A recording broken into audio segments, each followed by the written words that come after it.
Hello and welcome to another episode of WJ Live, powered by the Western Journal. I'm Michael Austin, and I'm joined today by my two fellow reporters, Abby Liebing and Grant Atkinson. I don't know why I'm pointing at you, but you need to know that. You need to know. And give them their That's respect. Who we are. For the show today, the three of us, I think we have a really great, informative story for you guys. Something that all three of us feel is really being underreported. There's so much to this story, and the mainstream media is just not really going to tell you any of it. In fact, conservative media really isn't speking about it enough. No one's talking about it. And that story is on Monday, a black extremist went into the Louisville mayor's campaign office, or sorry, not the Louisville mayor, but a guy running for Louisville mayor. Right, yeah, a candidate. Went into his campaign office, fired off a bunch of shots, and was arrested for attempted murder of this guy running for mayor. He grazed the candidate's shirt. It didn't. Yes. It didn't injure him, but it went through his shirt or something like that. Yeah, it grazed his shirt. There was 5 other people in the room. Everyone's okay. And then this man, and the candidate was Craig Greenberg, a Democrat running for mayor in Louisville. And the shooter was 21-year-old Quintez Brown. Okay, so he was arrested on Monday, charged with attempted murder, several charges of wanton endangerment. And then 2 days later on Wednesday, Black Lives Matter posted his bond, let him out. Yeah. He got out 2 days. Paid his bail. $100,000 paid his bail. Does that seem low to you? I don't know that much Well, about yeah, bail. so the arraignment, it was set at $75,000. Then the judge raised it to $100,000. Yeah. That's fairly high for a 21-year-old kid. Okay. Yeah. Like, that would have been, the judge clearly is like, okay, yes, this is doable if someone really wants to get him out, but not. It's not excessive, but it's also like, he's 21, he's probably not going to get it. But then, lo and behold, community funds, Black Lives Matter Louisville. Yeah. Pays. And, as we were all getting into this story, so it seems, just on its face, okay, BLM lets out another person with a bail fund. Right. He did something crazy, but there is so much here to unpack. There's hypocrisy. There's the whole, corrupt bail system, how that's working. And, the core of this story is sort of the radicalization of a whole generation of Americans going forward. But before we get to that, so he was charged on Monday, released on Wednesday.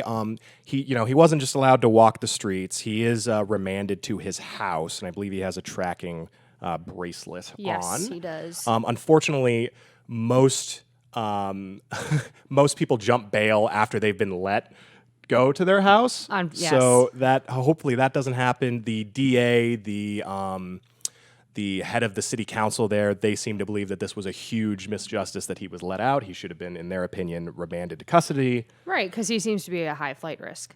So. But we've seen so many of these stories lately where these people seem to be a threat to the community. They're charged with these, attempted murder in this case, and then these guys are just let out on bail and back in the streets, jumping bail. It's happening quite a bit. Right, and there's a real problem with our prosecution and our bail system. So technically, under Kentucky law, under the Constitution of Kentucky, all crimes are required. You're required to have a right to bail for all crimes unless it's a murder, something that could merit the death penalty. But other than that, bail should be posted. Now, then it's obviously up to the judge how much to make that bail. Right. So if you're a high flight risk, they can say $1 million bail, $10 million bail. Well, yeah, and there's, I'm sure the three of us probably disagree at, different stages about this, but the DA was arguing in this case that, the judge, if he deems this guy to be a risk to the community, a threat to the community, he should be able to just make the decision, if the judge feels like the DA made the case, to just remand this kid to custody. There's no bail. You don't get out until your trial. A lot of kind of conservatives have been calling for that sort of change to a lot of justice systems. What do you guys think about that? Well, Louisville and Kentucky in general already has, more of a pro-conservative type of bail system Right. than, like, say, New York. In New York, you can't even you're not even allowed to post bail for certain crimes. You have to let them out. So at least they're requiring bail. Yeah. I personally would be totally fine if we said, certain crimes, attempted murder, if somebody's a threat, then there's no bail. They just have to stay. Or, like Abby said, you just make it $10 million. It's basically the same thing. He's not going to get out. So you could just make it really high. I guess you could have the same effect. I certainly understand the argument that I don't want the state to have the ability of this person that's accused and not convicted of just throwing him away and until his trial. But I think it's a sticky issue because you don't want the judge to just have and the state to have kind of complete control over that. On the reverse side, a lot of people on the left, say that bail is such a bad idea because essentially you're just criminalizing the poor, poverty, because they can't pay their bail. Which is, not entirely wrong. The problem is who is committing crimes? What kind of people are they? And sadly, if you look statistically at the demographics, the people who are on the poor end who couldn't make their bail are often going to be flight risks. Yes. That's the consideration. And they're not going to show up at their trial, and that's a problem. That's the thing that they don't, when everyone's talking about, well, they're the ones least able to pay for their bail. It's also they're the ones that are least likely to be a flight, or the most likely to be a flight risk. Most likely to be a flight risk. And you're just like, well, And also, if you can't afford a bail because it's so high, it's probably because you did something like pretty bad that you should be like, if it's a minor crime, it's not going to be an outrageous bail that you have to post most likely. And in almost all these cases, and in the systems, the justice systems in the states that do it best, the judge is given the most leeway to decide. He's given all of the information. He's like, okay, knowing, what this guy's income is, knowing what crime he's accused of, this is what I'm going to set the bail at. Exactly. Yeah. And judges will even take into consideration what the family is. Is there going to be anybody who can support his bail? So it's not an unfair system.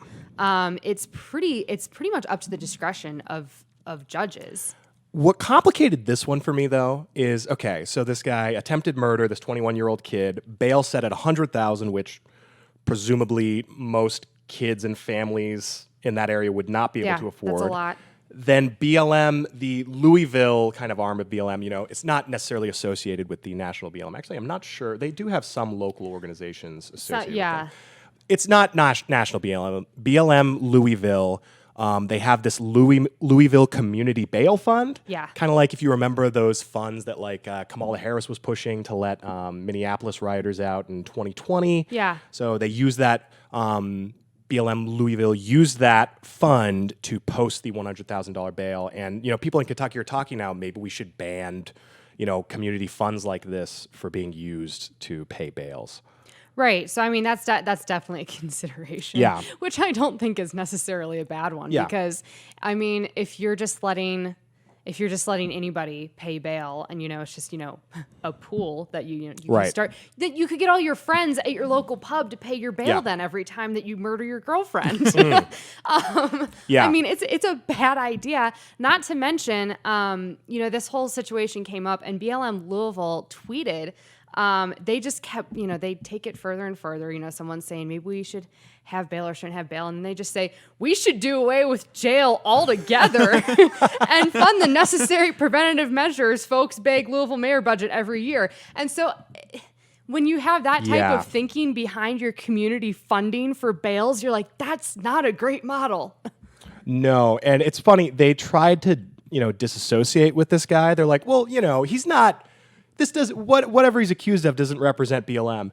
You'd have a better argument if you didn't pay his entire bond. Right. But circling back to this. So who is this kid? Who is this? I believe Quintez Brown. And it's actually he was a local columnist for the Courier Journal, which is a big paper in Kentucky in Louisville. And he would write op-eds about race, youth, opinions on social justice. A lot of these op-eds were kind of pretty radical, progressive ideas. Some of those titles include Happy Juneteenth, Black People Still Are Not Free, Opinion, Black People Can't Swim in Louisville and It's Putting Them in Danger, At least you put opinion on that one. Some of them have opinion. How voter suppression is, impacting turnout in West Louisville. Here's the best one. Opinion: concealed carry law shows life doesn't matter to GOP Louisville. Weird. It doesn't matter to GOP Louisville when they give people the right to defend themselves, but I guess it does matter when he's taking out a gun and shooting at the Louisville mayoral candidate. Whatever. It doesn't seem to make that much sense. Whatever. So, he's got, some radical columns, but outside of that, he posted on Instagram that he wanted his followers to join this black supremacist group, the Black Hebrew Israelites. You know a bit about them, don't you, Abby? Yes. So fill us in on the Black Hebrew Israelites Yeah. are not someone you want to get lightly entangled with. Yeah. That's okay. So they are a black supremacy group who who basically the formation of their theology is that they are the true Israelites. Yeah. They are one of the descendants of the original tribes. And so it's them, Hispanics, and who else? Not white people. Basically anybody who's not white. Or Jewish people. And so they are horrifically anti-Semitic and anti-white.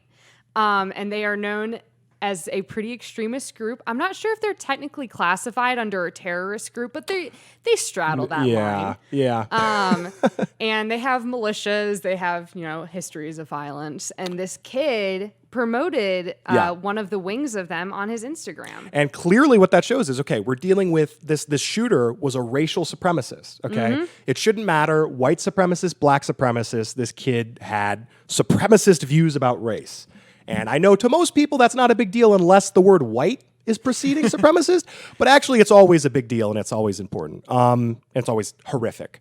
So he promoted that. Then he actually, in an interview in 2020, and in a recent, a story he posted on Medium, he also said some pretty radical stuff. We're going to bring up one of those quotes for you here. So I'll just read it real quick for you guys. The revolutionary consciousness of the masses must understand that the struggle against the negative forces of genocide and fascism will not end at the ballot box of the ruling class. Attempting to get within one or two major parties has caused our leaders to become co-opted with their interests shunted to the background. They have become expendable. Now, the last half of that isn't that bad of an idea, that the two-party system is failing us. Yeah, actually, he's not totally wrong. But the idea he's getting at here, and this whole article was about revolution, is that, it's more than political. We need to have a revolution, and we're fighting the forces of genocide and fascism. Now, if you approach American politics from that angle, where you're talking about genocide and fascism, I'm not going to be surprised if you start shooting people up. Like when we conservatives are guilty of this a lot of the time, just like leftists are, although leftists are much more, I would say, nowadays. But, when you heat up the rhetoric like that, that's when, okay, everybody's a Nazi, and everybody needs to get shot. That's when that attitude comes up. We have another quote that he gave in an interview back in 2020. This one, to me, really shows that radicalization, really shows someone that would one day be willing to use violence in a political situation. We're going to pull that quote up for you now. Yeah. So even the most progressive Democratic leaders, black Democrats, black Democratic mayors are just really failing people. They're really trying to protect the system, and it's just very scary to see. Who do we trust when it comes to the political establishment? Who do we look to as leaders? Because a lot of those leaders will really kill us and tear gas us and then blame us for it. We're really at war. So we're really at war. They're killing us. They're fascist. They're responsible for genocide. If you truly believed all those things, why would you not take a shot at one of these Nazis?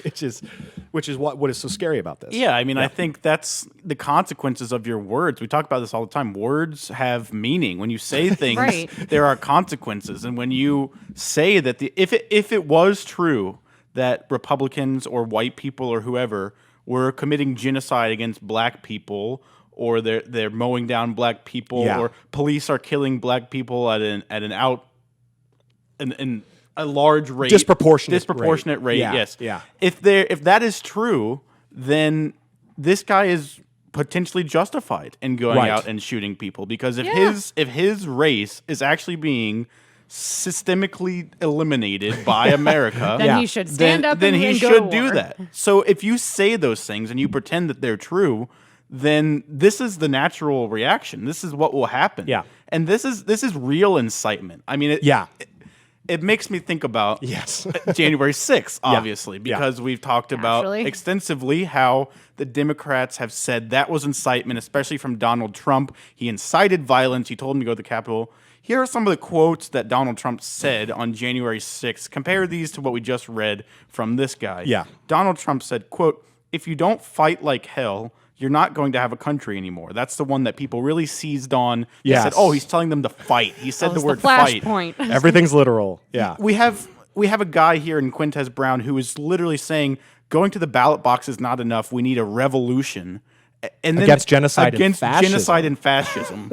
And then you have a guy saying we need to fight like hell, which is an expression. I mean, which one of those is more of a direct call to violence to you? I mean, I'm pretty sure it's not Trump. And the thing that is so interesting to me is that we see this January 6th committee. Everyone that Trump has ever known is getting subpoenaed. Everyone has to go to court.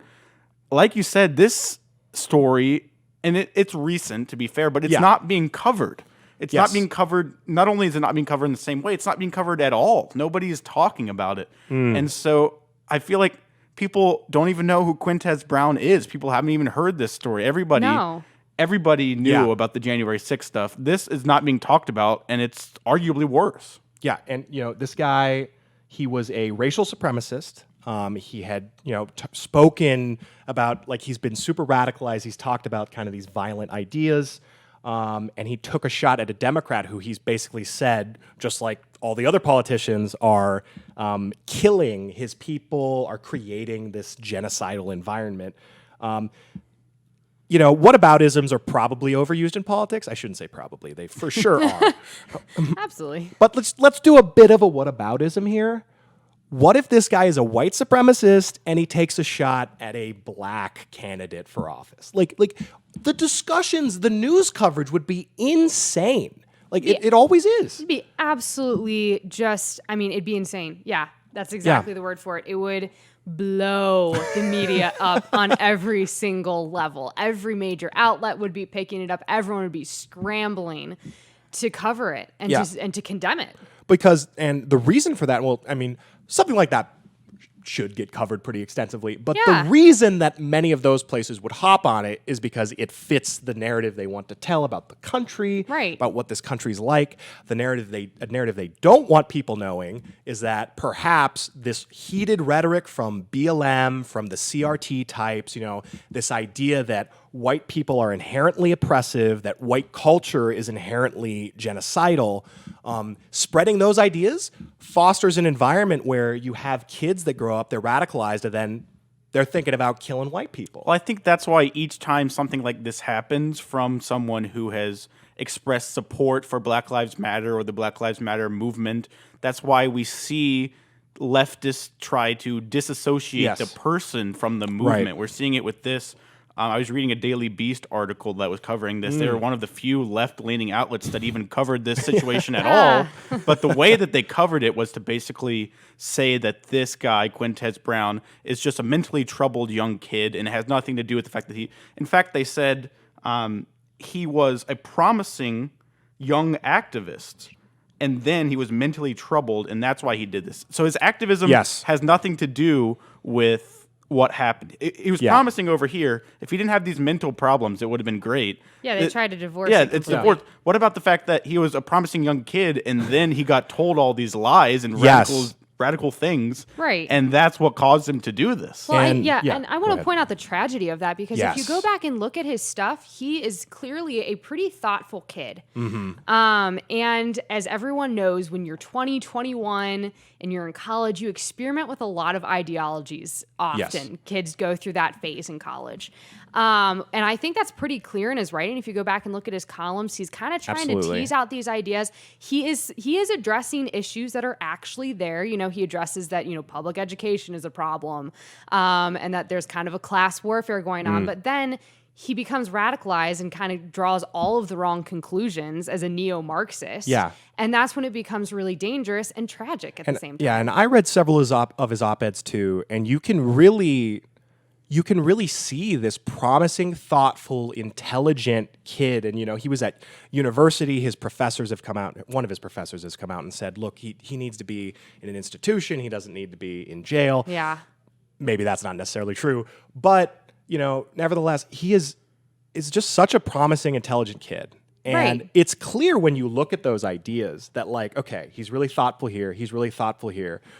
Oh, this is a really shallow catchphrase that he's just been indoctrinated with. Like, the founding fathers were slave owners, and that's what this whole country is about because it's been that way for the beginning. That kind of line shows, okay, you actually haven't studied this at all. You've been told this, and now it's become a part of your ideology. And the problem is then ideas have consequences. Yes. So he's bright, but he snatches on to wrong ideas, and then guess what? Those ideas get implanted, and they form your actions. But that's what's so dangerous about these radical groups, like Black Lives Matter or whatever group, the Black Hebrew Israelites, whatever you want to say. They take things that are true, issues that are there. Yes. Public education, you know, is a problem. There is racism that exists. Yes. There was slavery, that was a problem. All these things are true, Yes. and then they take it and make it into something that it's not, and then people assume, well, because the first thing is true, then this next thing must be true, and because that's true, then I need to go shoot a potential candidate for mayor. It's like a slippery road, but it's based on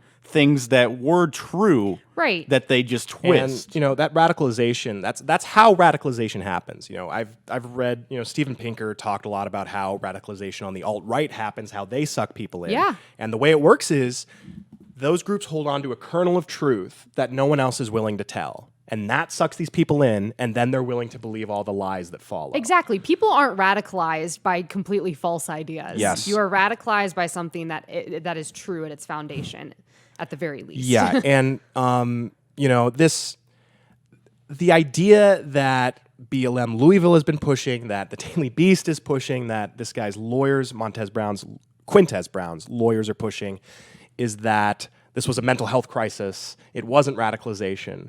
But I mean, you just from reading his stuff, from looking, what if it was a mental health crisis, why wouldn't he just open fire in public? Why would he go to a politician's office? Why would it be and then directed? Yeah. Start opening fire. But it's BLM, you know, them heating up the rhetoric, all of this insane racial rhetoric it's pretty, I am like 99% sure that is the cause for this, and we can place the blame Well, there. I think that they're actually right that it does have to do with mental health, but it's because it has to be an element. They have twisted the way that he thinks. Yes. I mean, that's great. They have That's gotten in his brain that is a mental thing, but it's not, you know, independent from their movement. It's a part of it. Yeah, and mental health is a problem. If he's actually legitimately suffering from mental health, which, I mean, it seems like at some level he might be. There are some reasons, like, for instance, maybe a year or two ago, I guess he went missing for a few days. Yeah. His family later said it was mental health issues why he was missing. But, you know, it's not just every crazy person that walks into a politician's office and tries to take a shot at him. Like, that's a specific thing going on there. That's more specific. And it's one of those things, if he has mental health problems, that's pitied and he should be helped. But also at the same time, you have to look at, you know, kind of the argument of radicalization. If it quacks like a duck, it's probably a duck. It's probably radicalization paired with some mental health issues. Yeah, it can be both. They're not mutually exclusive. Yeah. You could have mental problems that needed to be dealt with that weren't dealt with, and also he was taken advantage of by this group who presented radical ideas to him. And boom, it made both things worse. Yeah. Well, and I'm going to be looking into a story kind of the next week or so. We've seen so many of these reports this year alone in these first 2 months of kind of these white people being shot down and murdered, and then their killers saying that they did it because they're being oppressed. Yeah. You know, I remember there was a guy, he killed a female clerk, I think sometime in January. He shot her to death, and then he demanded reparations as he was being hauled away. Wow. So this I did is, not know that. I could pull that up. I don't know if it was at a Subway. I forgot exactly where that was, but you can look that up. He was crying for reparations as there's a video of him as police are hauling him away. But this is becoming more common. You know, we got Waukesha, for example, the mass murderer who drove through a crowd with a car. He was a black supremacist, drove through a white crowd. I guess actually the media was saying it was the car that was responsible. Yeah, that's and the not same him. thing we're talking about here, which is the disassociation from his ideas to what he actually did. Yeah, Right. but you know, we can really, if you look at what BLM has been doing the past several years, like that's where we can stop these things from happening. Yeah, BLM is it has terrible ideology because again, what they do, it's the whole kind of radicalization argument, is they do point out a problem. You know, there are problems in our society that need to be fixed, but then they're like, okay, the answer to all these problems is just to tear down every institution. Yes. You know, if there's a problem with you know, single moms, then just tear down families. And there should be no family idea in society. If there is a single violent cop, then we need to get rid of entire police forces. It's the idea of like, you know, when you only have a hammer, everything looks like a nail. And so it's just like BLM is just walking around, just wreaking havoc because they're like, this is the answer. The answer to every problem is to just tear down the institution. Yeah. And then, oh, wow, now you have a kid trying to shoot up a candidate. Yeah. After that, you know, you had, because of that rhetoric, you had cities burning down for a year during mostly peaceful riots where fire was going on in the background while the journalists were like, hey, this is, you know, everybody's being pretty cool around here. It's pretty peaceful. You know, and it's then just a party. Structures crumbling and fires raging behind him, people getting shot. You had that for a year. You have all of these killings. And, you know, the media could say what it wants about like, oh, well, 80% of these demonstrations were peaceful. But in the ones that became riots, which, you know, there were riots in like almost every major city, if not all in the U.S., you know, there's a report from the Federalist that basically links, you know, some BLM demonstrators and activists were linked to 95% of the riots that did happen. Yeah. So, yeah, they're not doing it every time. There are plenty of good people that are probably just misinformed and following the BLM movement. But the ideas at its base are destroying and chipping away at the foundations of this country in a really horrific, radical, extreme way. I think we should be clear, too. We're not trying to do what the left would do with January 6th or with any bad thing a Republican does, which is to say, this person did this, and that characterizes everyone in the party. No, you can't stereotype. We're based not off doing of that. person. No. We're saying that Black Lives Matter, these radical groups are leading to this. And it's interesting to me because these are the things that you're not allowed to say. The media is not allowed to report on them. They're not allowed to say them. Yeah. In the case of January 6th, I think, first of all, I don't think that Trump's words were really insightful. But second of all, even if I did believe they were insightful, I don't believe that Trump represents every person who voted for him. He does or not. even every Republican or anything like that. So I think that we should be clear that we're not doing that same thing. We're saying that these people who are being radicalized are doing it because of this one small group, and it's having an effect on more people. Right. Yes. It's an ideology that's radicalizing them, not just a single person. Right. Yeah. Yeah. Yeah.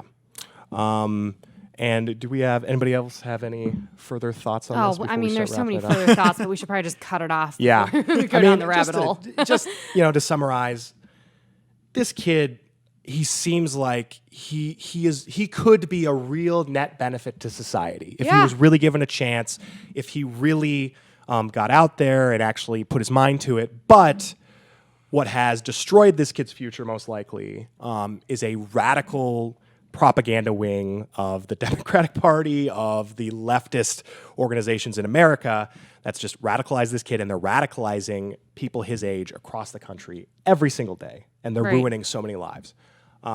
So we're here at the Western Journal at WJ Live to inform you about these ideas, to inform you about this stuff that the news isn't telling you about.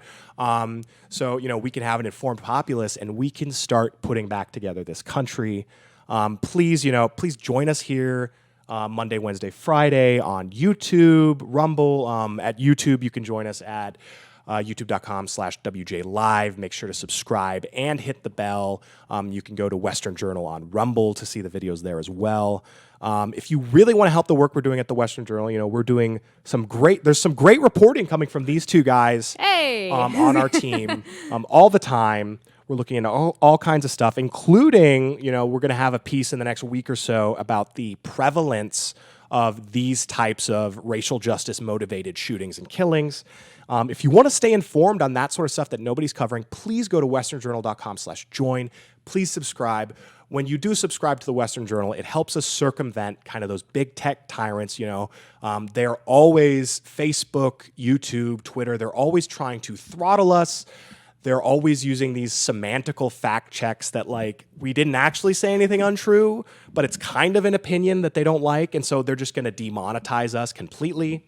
So we could circumvent all of that if you guys join and you can subscribe directly. And hey, we're going to have all kinds of great reporting for you. It's going to be worth your while, so please consider doing that. And that's pretty much all we have for you today. Thanks again, and see you next Monday.